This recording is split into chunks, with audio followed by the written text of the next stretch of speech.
말씀 보겠습니다. 레위기 26장입니다.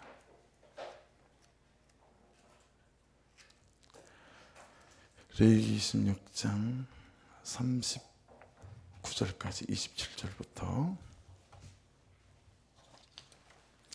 한 절씩 교독하십시다. 너희가 이같이 될지라도 내게 청종하지 아니하고 내게 대항할진대 내가 진노로 너희에게 대항하되 너희의 죄로 말미암아 7배나 더 징벌하리니 너희가 아들의 살을 먹을 것이요 딸의 살을 먹을 것이며 내가 너희의 신당들을 헐며 너희의 분향단들을 부수고 너희의 시체들을 부서진 우상들 위에 던지고 내 마음이 너희를 싫어할 것이며 내가 너희의 성읍을 황폐하게 하고 너희의 성소들을 황량하게 할 것이요 너희의 향기로운 냄새를 내가 흠량하지 아니하고 그 땅을 황무하게 하리니 거기 거주하는 너희의 원수들이 그것으로 말미암아 놀랄 것이며 내가 너희를 여러 민족 중에 흩을 것이요 내가 칼을 빼어 너희를 따르게 하리니 너희의 땅이 황무하며 너희의 성읍이 황폐하리라. 너희가 원수의 땅에 살 동안에 너희의 본토가 황무할 것이므로 땅이 안식을 누릴 것이라. 그때의 땅이 안식을 누리리니 너희가 그 땅에 거주하는 동안 너희가 안식할 때 땅은 쉬지 못하였으나 그 땅이 황무할 동안에는 쉬게 되리라. 너희 남은 자에게는 그 원수들의 땅에서 내가 그들의 마음을 약하게 하리니 그들은 바람에 불린 잎사귀 소리에도 놀라 도망하기를 칼을 피하여 도망하듯 할 것이요 쫓는 자가 없어도 엎드러질 것이라.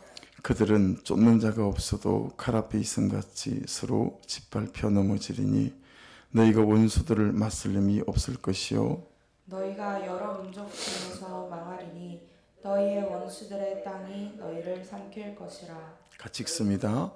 너희 남은 자가 너희의 원수들의 땅에서 자기의 죄로 말미암아 쇠잔하며 그 조상의 죄로 말미암아 그 조상같이 쇠잔하리라. 아멘. 지은이, 도훈이, 성훈이 환영합니다. 네. 내일은 햄버거 먹자. 오늘 밤에는 안 되고, 알았지? 지훈이 너무 좋아한다.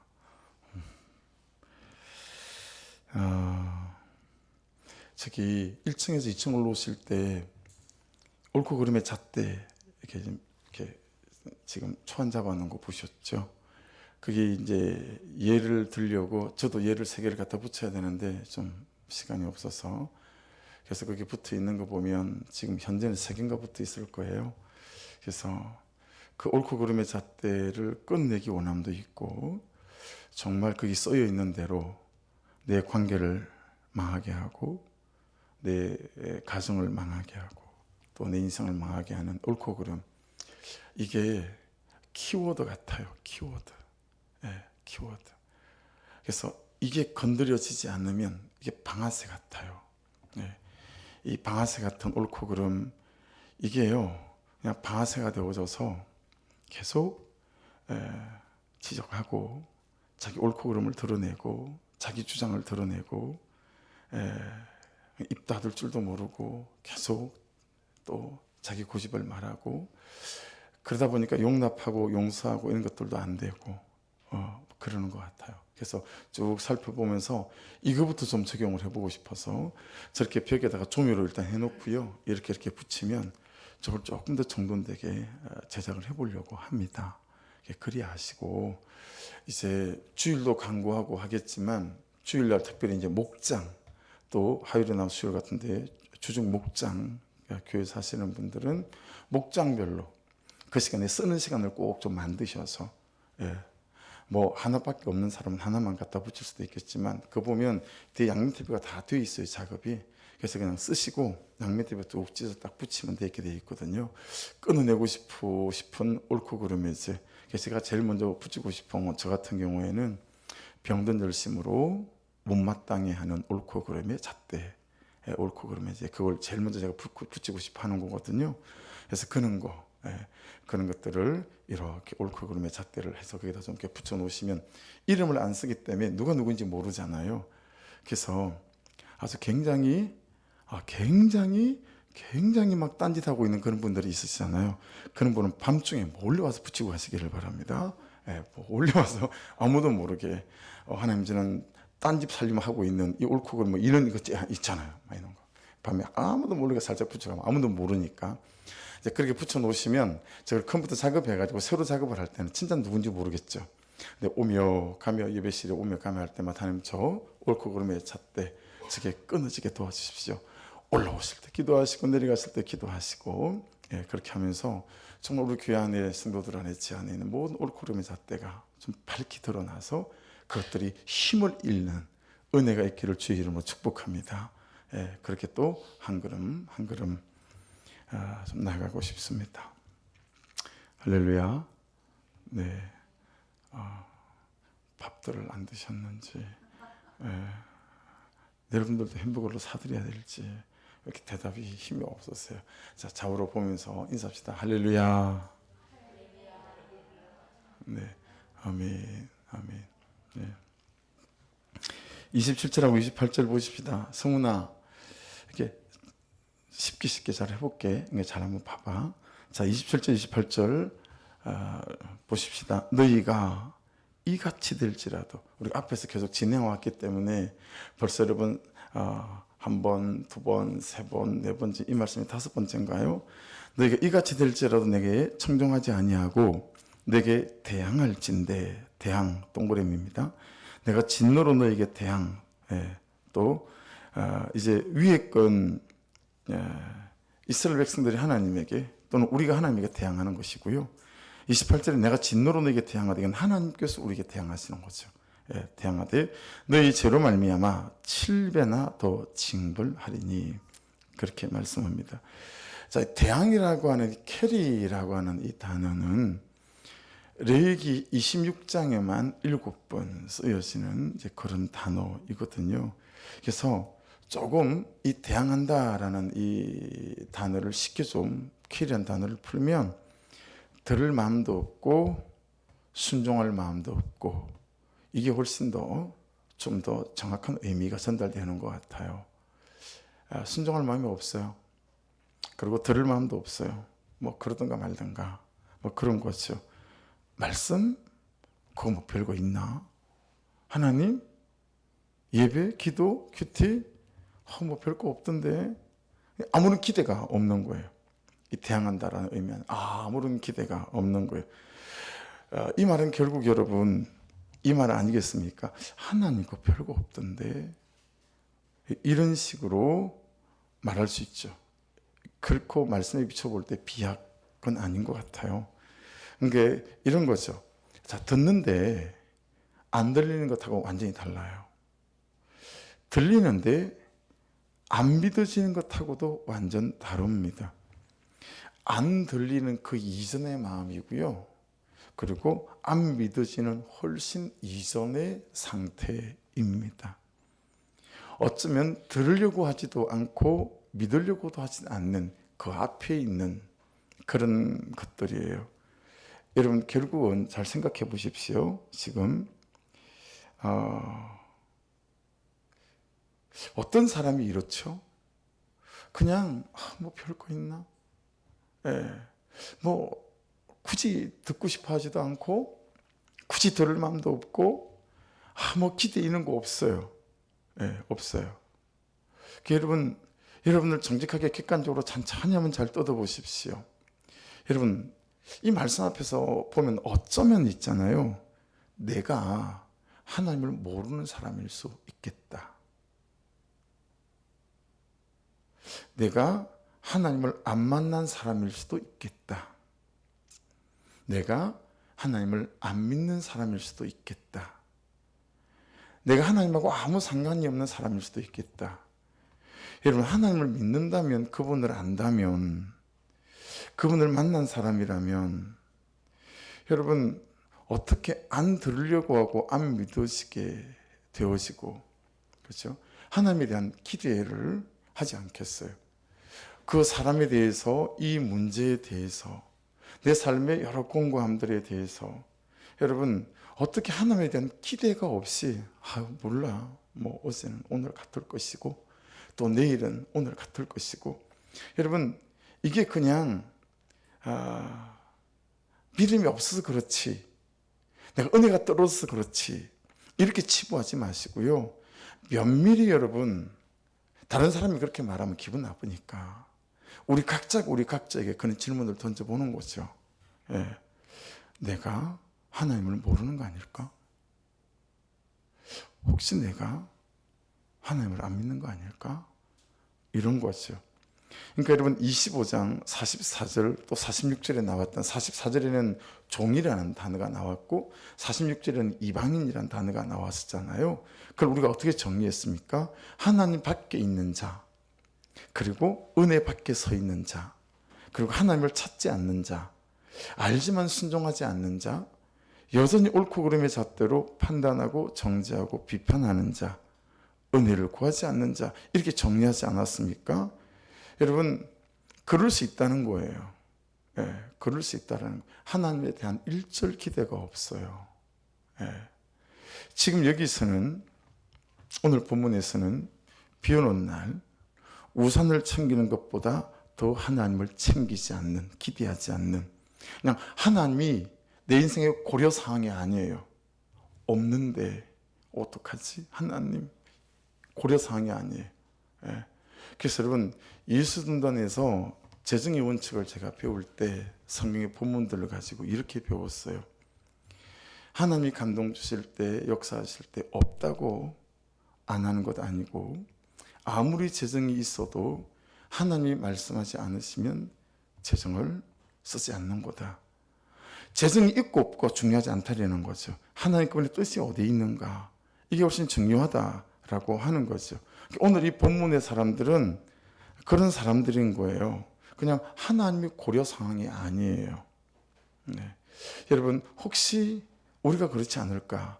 그러다 보니까 여러분 여기까지 온 거예요. 심지어 뭐라고 말씀해요? 야, 네가 네 아들의 살을 먹을 거야. 네가 네 딸의 살을 먹을 거야. 여러분 어떻게 하다 이 지경까지 오게 됐을까요? 하나님이 고려 상황이 아니에요. 이렇게 퍽 엎어져도 뭐 하나님 생각하지 않아요. 이렇게 각 고비가 있어도 하나님은 고려 상황이 아니에요. 제일 먼저 하나님 그분을 생각하는 중심이 아니고요. 하나님 고려 상황이 아닌 거예요. 그러다 보니까 여기까지 오게 되어진 것입니다. 말씀 앞에 항복해야 그게 문이 있고 또 길이 있고 또 말씀 앞에 항복해야 어떻게 헝클어진 인생의 실타래가 풀려가게 될 터인데 여러분 이 기대가 없는 사람들이 말씀이 말씀하실 때 두 손 두 발 다 들고 항복하겠습니까? 쉽지 않은 얘기죠. 여전히 내 방식을 고집하고 나를 고치지 않고 그리고 말씀을 고치려고 하고 그리고 그를 고치려고 하는 시도와 도전밖에 하지 않겠죠. 그래서 여러분 이 한 구절 안에서도 대항이라는 단어 안에서 우리가 발견되는 진리가 있습니다. 그게 뭐겠습니까? 발견되는 진리. 나는 하나님을 살아계신 하나님으로 믿어지는가라는 것입니다. 예. 여러분은 하나님이 살아계신 하나님으로 믿어지십니까? 나에게 하나님은 사실입니까? 나에게 하나님은 실제 있습니까? 그래서 정말 어그러진 내 힘으로는 방법이 없는 문제가 있어요. 근데 하나님이 계시니까 그거 가지고 하나님 앞에 내려놓으며 하나님 어떡한데요 저? 여러분 이게 하나님이 사실이고 실제인 사람이 할 수 있는 거 아니겠습니까? 그죠? 예. 여러분 이게 믿는 자의 최소한입니다. 이게 제 내일 큐티의 제 큐티 제목입니다. 나는 하나님을 살아계신 하나님으로 믿어지는가? 나에게 하나님은 사실인가? 나에게 하나님이 실제인가? 이건 믿는 자의 최소한입니다. 예. 여기서부터 신앙이 시작되고 신앙생활이 시작되어지는 것입니다. 근데 우리는 언제부턴가 이것이 신앙생활의 최대한이 되어버렸습니다. 예. 이게 신앙생활의 꼭지점에 정점에 있는 것처럼 아니에요. 이건요 제일 아래에 있는 최소한이에요. 나는 살아계신 하나님을 살아계신 하나님으로 믿어지는가 믿는가. 나에게 하나님은 정말 사실이고 실제인가? 이거 믿음의 최소한이다. 어떤 기도의 정점에서, 은혜의 정점에서 하나님 나에게 실제입니다, 이게 아니다라고 하는 거죠. 여러분, 이게 안 되니까요, 계속 말씀에 대항해서 이제 오늘 말씀은 너 그러다가 네 아들의 살을 먹게 될걸, 이렇게까지 말씀하신다라고 하는 것입니다. 여러분, 진짜 큰일입니다. 이 정도가 신앙이 최대한이라면 우리가 무슨 하나님의 역사를 보겠습니까? 안 그래요? 우리가 무슨 하나님의 기적을 보겠습니까, 여러분? 내가 변하는 기적을 어찌 보고 그가 변하는 기적을 어찌 보겠습니까? 살아계신 하나님이 살아계신 하나님일 때, 여러분, 우리에게 이런 기적들이 일상이 되어지는 역사가 나타나지 않겠는가라고 하는 것이요. 근데 계속 대항해요. 끝까지 내 방법과 내 고집을 버리지 않아요. 더러운 성품을 꺼내들고 울며 통회하고 금식하고 그러지 않는다라고 하는 것입니다. 그래서 여러분, 28절 다시 보십시다. 28절, 내가 진노로 너에게 대항하되 너희의 죄로 말미암아 7배나도 징벌하리니. 여러분, 이 말씀은 있잖아요, 인간들에게, 이스라엘 백성들에게, 야, 너 이제 가만두지 않을 거야, 이런 뜻이 아니고요, 회개하지 않고 끝까지 사악한 길로 가는 인간들임에도 불구하고 포기하지 않으시겠다라는 거예요. 할렐루야. 포기하지 않으시겠다라는 거예요. 야, 나는 너를 포기 못해. 그러니 이걸로 안 되면 그 다음 걸로 할 거야. 그 다음 걸로 안 되면 그 다음 걸로 할 거야. 하나님은 지치지 않고 포기하지 않는 거죠. 여러분, 어떠세요? 남편을 사랑하고 아내를 사랑하고 나를 미워하는 사람, 이런 것들을 사랑하는 것이 그냥 입을 닫고 하나님 그분이 하실 때까지 기다리는 것이 다 되어지십니까? 그렇죠? 여러분, 100을 주고 안 되면 사랑에 200을 주고, 사랑을 200을 줘도 안 되면 사랑을 500을 주는, 여러분, 그 다음 포기하지 않는, 시도를 놓지 않는, 도전을 절대로 거두지 않는 여러분, 저와 여러분 되어질 수 있기를 주의 이름으로 축복합니다. 여러분, 하나님이 그렇게 하시는 근거가 뭐죠? 사랑 아닙니까? 내 백성이라. 그래서 그분은 포기하지 않겠다는 거예요. 우리 같으면 여러분, 25장 그 앞에서 벌써 손절, 야야, 그래, 알았다, 너는 네 좋을 대로 네 방식대로 살아, 됐어, 여기까지. 내가 네 미워할 일도 없고 내가 너한테 진노할 일도 없고, 그래, 가라. 너는 이 방식대로 바알을 섬기든 아세라를 섬기든. 여러분, 하나님이 그리하지 아니하시고 지금 벌써 말씀을 지금 보십시오. 며칠째.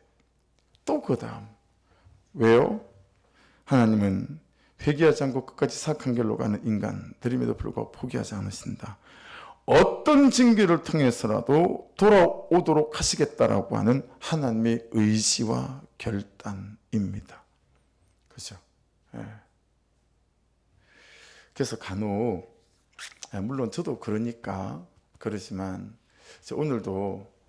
오늘 이제 좀 보이지 않는 여러분들 좀 통화도 하고 좀 그랬는데, 쭉 돌아보면서 아들은 잘 있습니까? 그렇게 물었더니 뭐 이렇게 저렇게 있는 것 같은데 뭐 어떻게 되겠지요. 학교 준비는 돼 갑니까? 뭐 이제 와서 공부하라 그러기는 너무 늦어버린 것 같고, 지 인생인데 지가 뭐 알아서 하지 않겠습니까?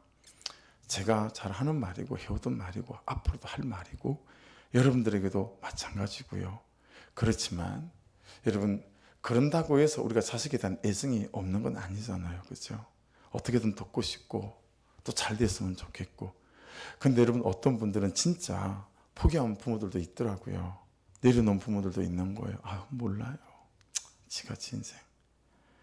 근데 하나님 이분의 마음 안에서 볼 때, 여러분, 우리는 어떤 사람도 포기할 수 없고 어떤 사람도 우리의 마음과 기도에서 놓을 수 없는 줄로 믿습니다. 그렇죠?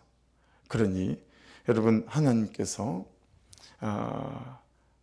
어떤 징계를 통해서라도 나는 너를 포기하지 않고 네가 돌아올 때까지 난 너와 함께 할 거다. 이게 하나님의 의지고 하나님의 결단이다 라고 하는 것이죠. 해서 보세요. 해서 그 말씀을 전제로 딱 두고 해서 구속사 안에서 우리에게 사건이 있어요. 그렇죠? 구속사 안에서 우리에게 고난이 있습니다.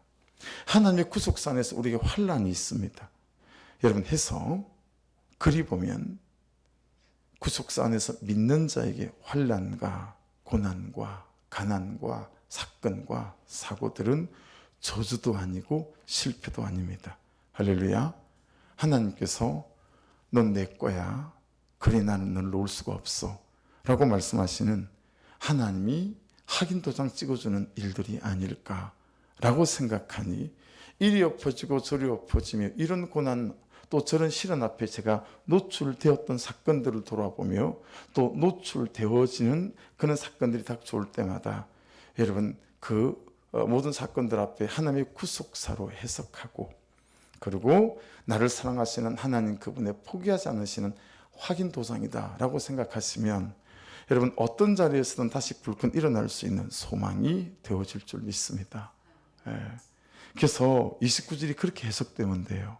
29절이 너희가 아들의 살을 먹을 것이요 딸의 살을 먹을 것이며 아이 뭐 이렇게까지 처음 묵상하면서 그런 생각이 들었어요. 그런데 알고 있는 성경 지식에 이런 일이 이스라엘 역사에 2번 있었거든요. 북왕국에 북이스라엘이 한 번 있었고요. 남유다에 한 번 있었어요. 북이스라엘에 있었던 일은 왕하 6장에 나옵니다. 왕하 6장에 나오는데 아람 군대가 쳐들어왔을 때 포위돼 가지고요. 자기 자식을 삶아 먹는 일이 나오죠. 그리고 남유다, 그 남유다한테는 이제 바벨론에 포위되어져 가지고 공격을 받았을 때 그때 여러분 예레미야 애가 2장을 보면 자기 자식을 삶아 먹는 일이 나와요. 그게 역사에 없었던 일이 아니에요. 여러분 여기서 우리가 봐야 하고 인정해야 되는 건 참 하나님 대단하십니다. 그렇게까지 해야 되십니까? 이게 아닌 거예요. 그리 보면 안 되고 어떻게 봐야 되죠? 야, 너는 네 자식을 삶아 먹어도 돌이키지 않니?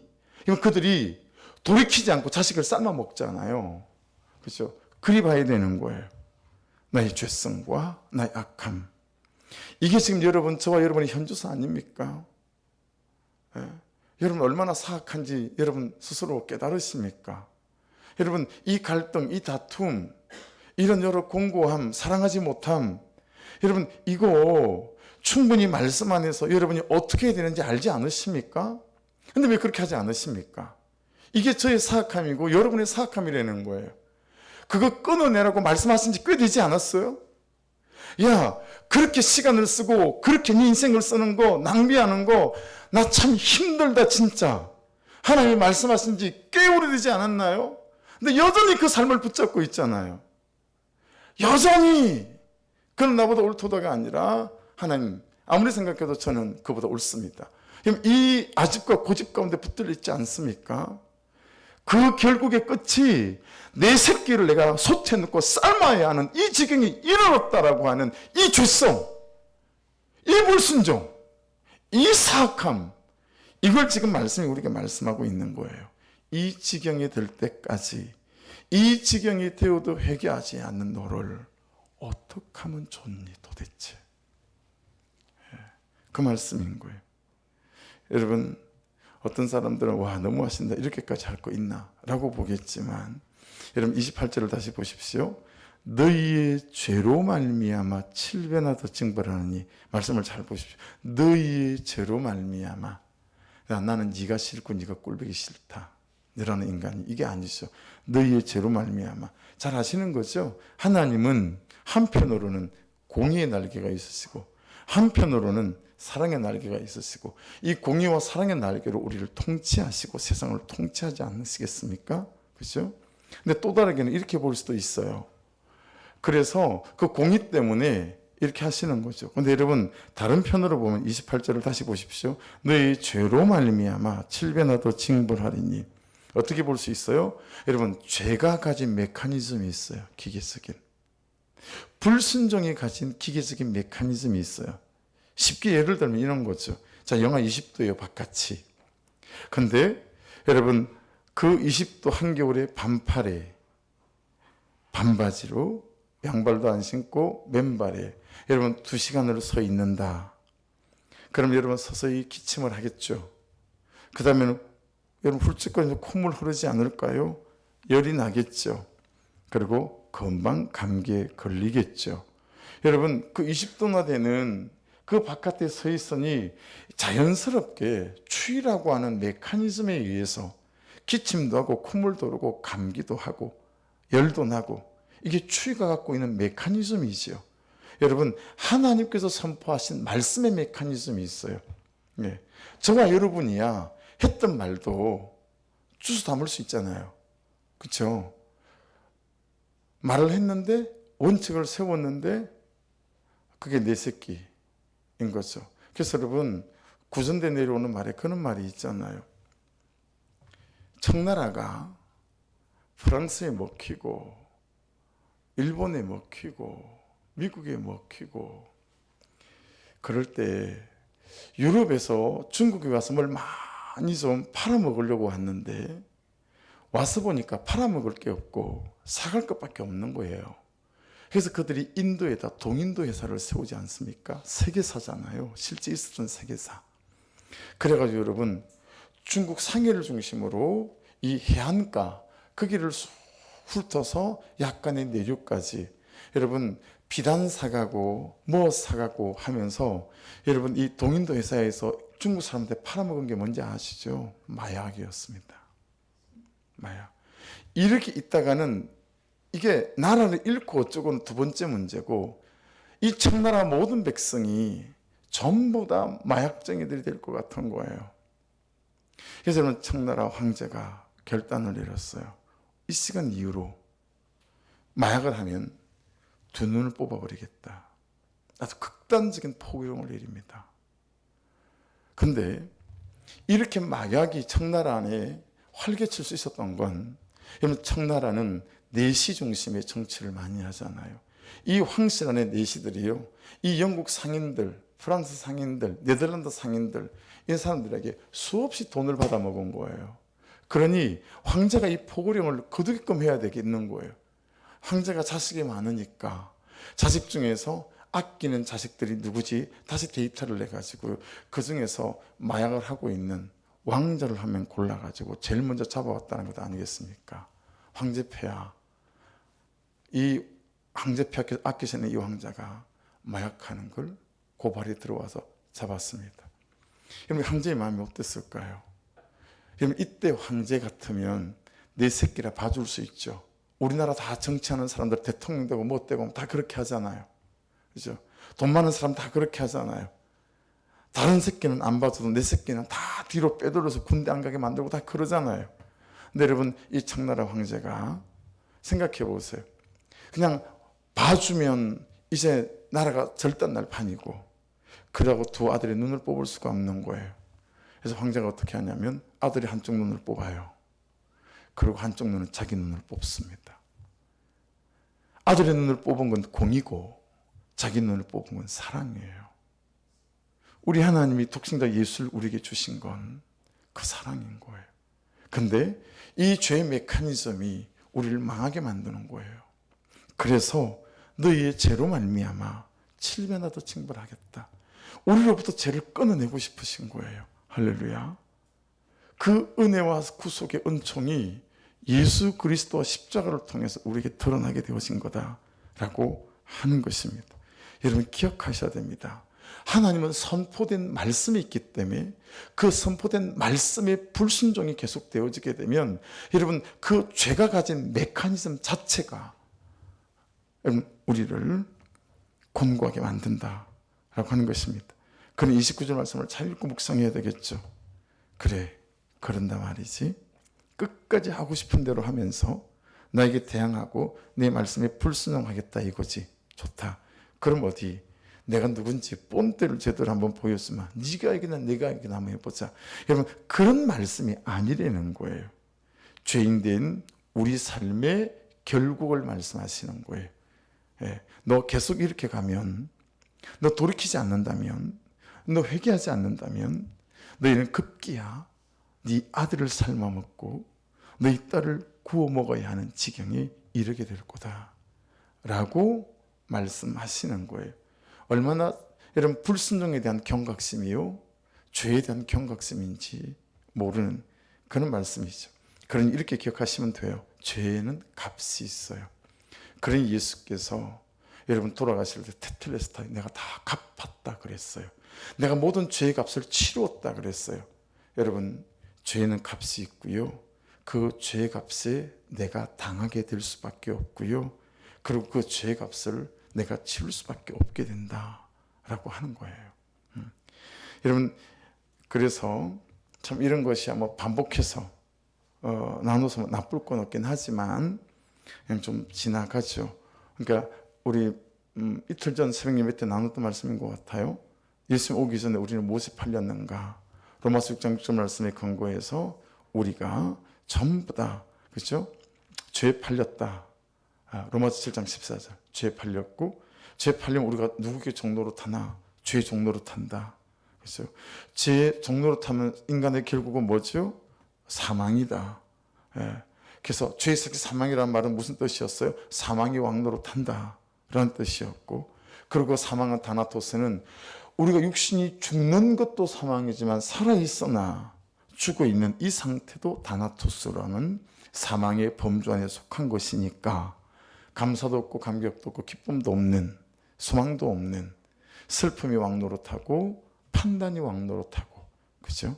절망이 왕노릇하고 체념과 포기가 왕노릇하고 냉랭함, 메마름, 무기력함이 왕노릇하는 이런 인생을 살아갈 수밖에 없다. 그래서 이렇게 죄 아래 팔려서 사망이 왕노릇하는 우리가 어떻게 살게 될 수 있습니까? 요한일서 1장 9절 말씀을 본다면 여러분이 자주 들어본 말씀이죠. 만일 우리가 우리 죄를 자백하면 회개하면 이죠. 그는 미쁘시고 의로우사 우리 죄를 사하시고 아멘. 우리를 모든 불의에서 깨끗게 하실 것이요. 할렐루야. 그러니 여러분 이 저녁에도 나의 불순종된 삶들을 돌아보며 정말 하나님 깊은 해결로 나갈 수 있도록 회개형을 부어 주옵소서. 그 지성소에 속죄소에 머물게 하소서 라는 뜨거운 고백이 있을 수 있기를 주의 이름으로 축복합니다. 죄나 사단은 이렇게 죄를 가지고 우리를 죽이는 수단으로 쓰고 이유로 쓴다.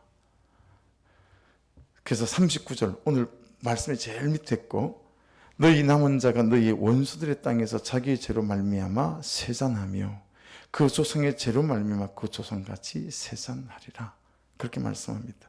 그런데 주님은 사단이 죄가 이 죄의 권세를 가지고 하나님의 자녀를 죽이는 이 죄의 권세를 그냥 두지 않으시고 여러분 이 죄를 끊어내시는 예수 그리스도의 보혈과 십자가의 권세를 우리에게 허락해 주신 줄 믿습니다.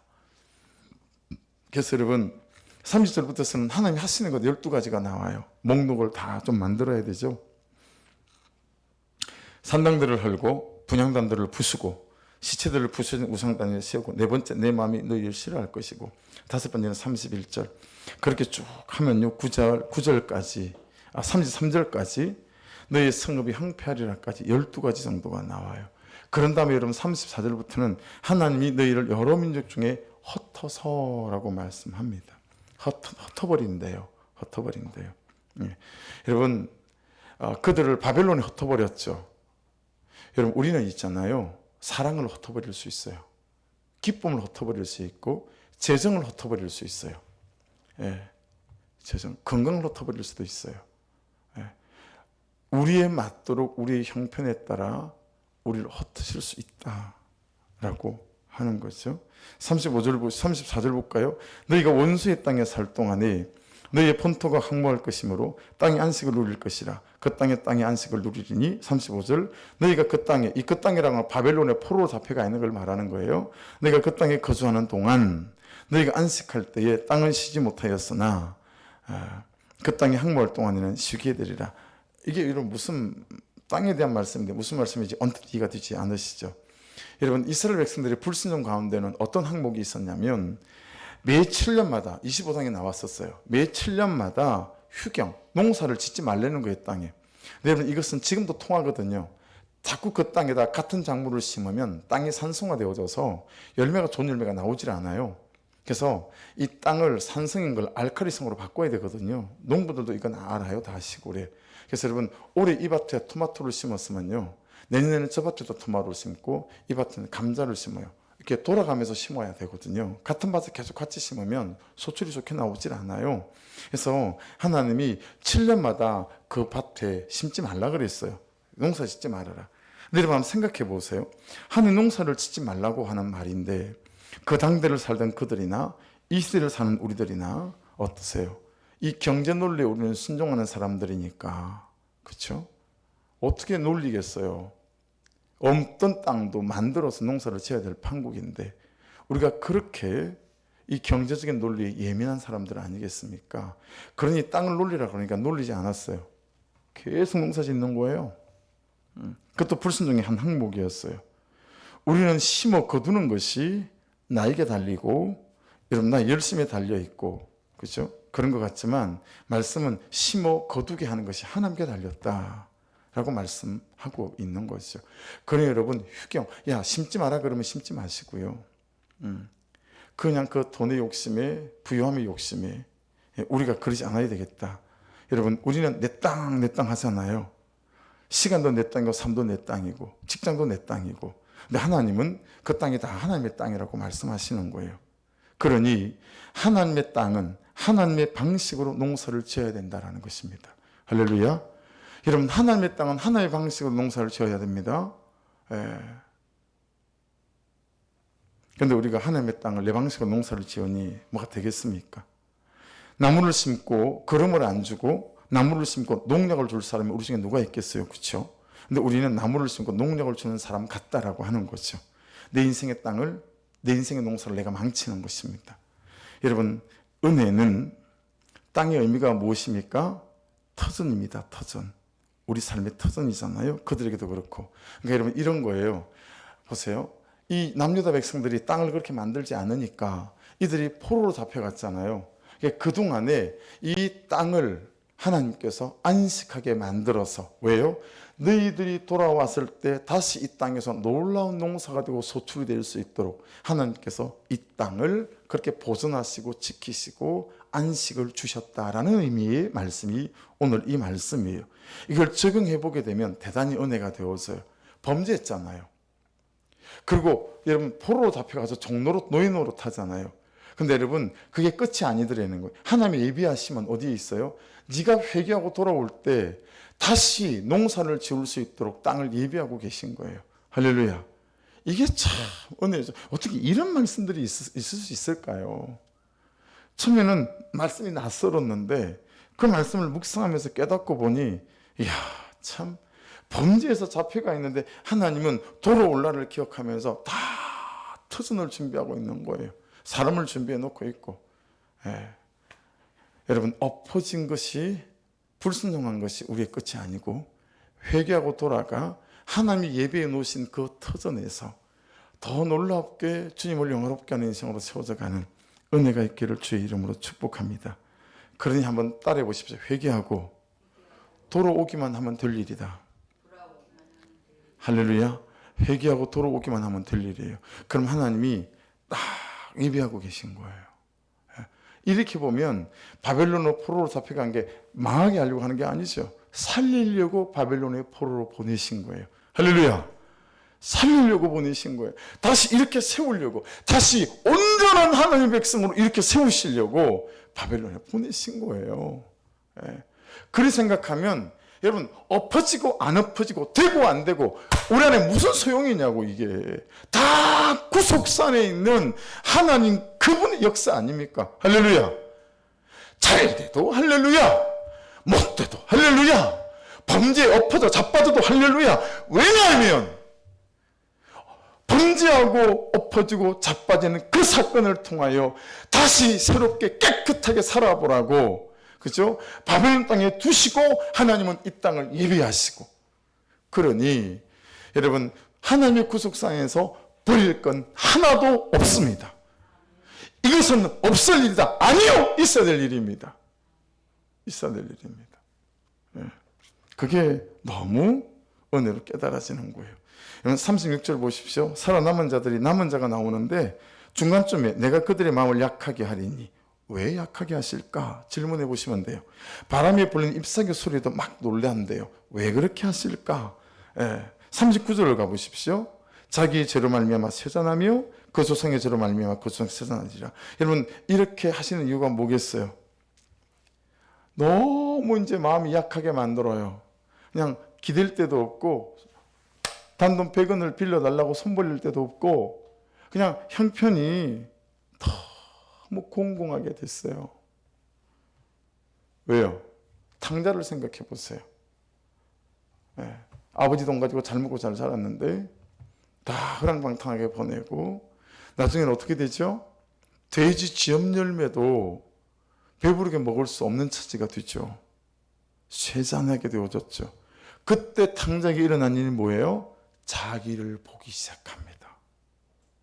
두 번째, 자기 죄를 보기 시작합니다. 세 번째, 아버지 집으로 가야 되겠다. 이것 때문에 하나님은 우리를 세잔하게 잠깐 두실 수 있고 그리고 회개하는 시간을 우리에게 허락해 주시는 것을 깨닫게 되어진다면 여러분 제발 저와 여러분이 은혜 가운데서 나를 보는 역사가 있기를 주의 이름으로 축복합니다. 근데 여러분 이게 참 잘 안 되는 것 같아요. 저부터도.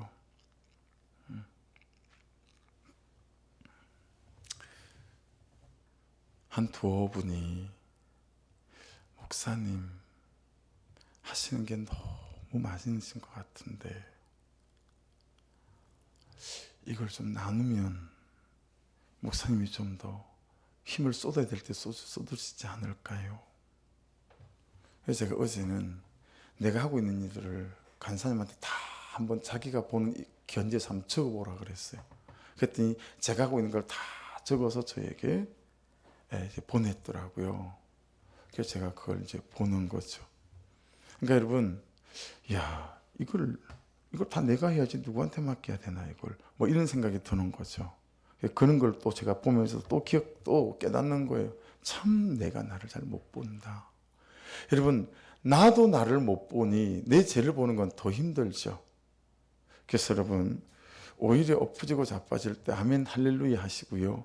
기도하고 금식하고 하나님 앞에 서시면서 여러분 그럴 때마다 내가 나를 보는 기회로 삼을 수 있기를 주의 이름으로 축복합니다. 그리고 내 죄를 보는 때가 되기를 주의 이름으로 축복합니다. 그 다음은 살 일밖에 없습니다. 될 일밖에 없습니다. 부하게 될 일밖에 없고 승리하게 될 일밖에 없습니다. 아멘이시죠? 아멘입니다. 진짜 아멘이 됩니다. 말씀 앞에. 그래서 제발 너는 너를 좀 봐야 된다. 객관적으로. 야, 네 말 폼새가 네 태도의 폼새가 어떤 줄 아니? 우리 몰라요. 그리고 맨날 저러니 이럴 수밖에 없어요. 이 말하고 살잖아요. 그렇죠?